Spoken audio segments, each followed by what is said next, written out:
Assalamualaikum warahmatullahi wabarakatuh. Eh, saya Miftah El-Majid dari kelas 12 IPA 7, nomor absen 16.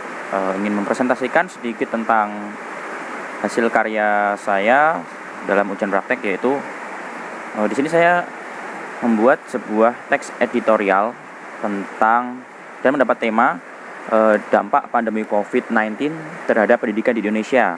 Di sini saya sudah membuatnya. Ini bukti fisiknya, saya membuat 2 halaman sampai akhir.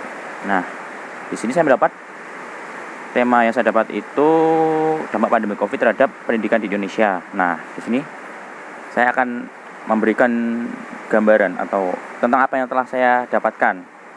Jadi, di sini saya mendapatkan 11 paragraf yang di dalamnya terdapat tentang pengenalan isu, yaitu tentang apa sih COVID-19 itu. Terus di situ saya jelaskan tentang mulai dari awal mulanya terciptanya COVID-19, terus di mana dia ditemukan, bagaimana dia menyebar, terus bagaimana dia bisa menjadi pandemi. Nah, terus itu pengenalan isunya itu saya mendapatkan sampai sekitar 5 paragraf. Jadi itu belum masuk ke inti dari temanya, di mana temanya tadi adalah dampak pandemi COVID-19 terhadap pendidikan di Indonesia. Kemudian di sini saya juga menyampaikan pendapat atau argumen-argumen. Di dalam teks ini saya di sini juga ada pendapat dan argumen. Jadi saya masuk ke inti dari tema ini itu mulai dari paragraf ke-6. Jadi paragraf ke-6 itu muncul di mana keadaan di Indonesia itu pemerintah mengharuskan siswa untuk belajar dari rumah atau melakukan yang namanya PJJ. Nah, PJJ itu pada awalnya siswa itu merasa keberatan. Bahkan tidak hanya siswa, orang tua juga merasa keberatan tentang kebijakan tersebut karena siswa merasakan bahwa ini tidak efektif seperti itu. Karena banyak sekali kendala-kendala, mengingat tidak semua orang dan tidak semua siswa itu terfasilitasi dengan baik. Kemudian timbul masalah-masalah lainnya yang semakin menguatkan statement yang ada di sini. Saya memberikan statement di teks ini bahwa pandemi ini menyebabkan pendidikan di Indonesia itu menjadi turun. Karena apa? Karena pembelajaran itu tidak efektif. Seefektifnya pembelajaran jarak jauh atau PJJ tidak akan bisa seefektif pembelajaran tatap muka.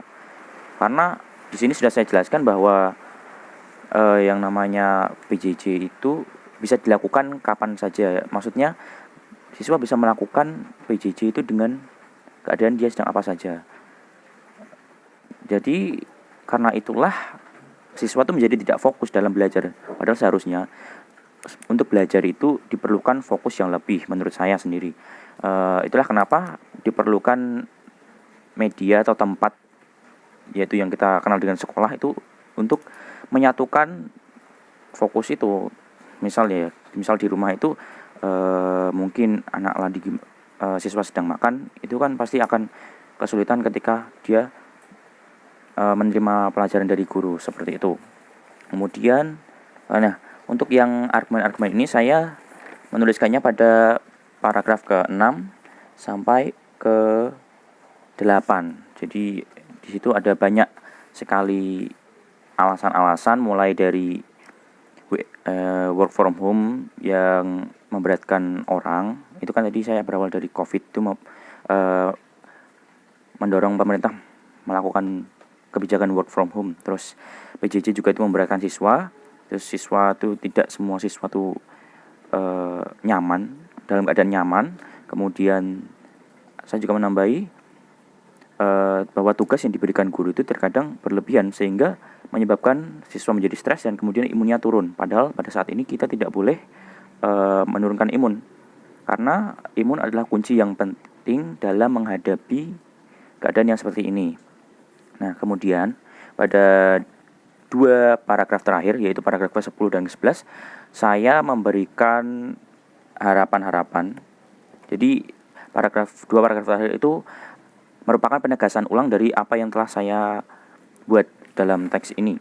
Nah, itu isinya adalah penegasan ulang, di mana isinya itu harapan-harapan saya. Yang paragraf ke-10 itu harapan saya bahwa semoga pembelajaran ini atau masalah dalam pendidikan Indonesia ini di masa saat ini bisa segera terselesaikan. Kemudian yang di paragraf ke-11 itu saya berharap bahwa pandemi ini akan segera berakhir. Ya, seperti itu. Kurang lebih seperti itu isi dari teks yang telah saya buat. Kalau selebihnya bisa ditonton lagi atau dibaca di filenya. Sekian dan terima kasih. Wassalamualaikum warahmatullahi wabarakatuh.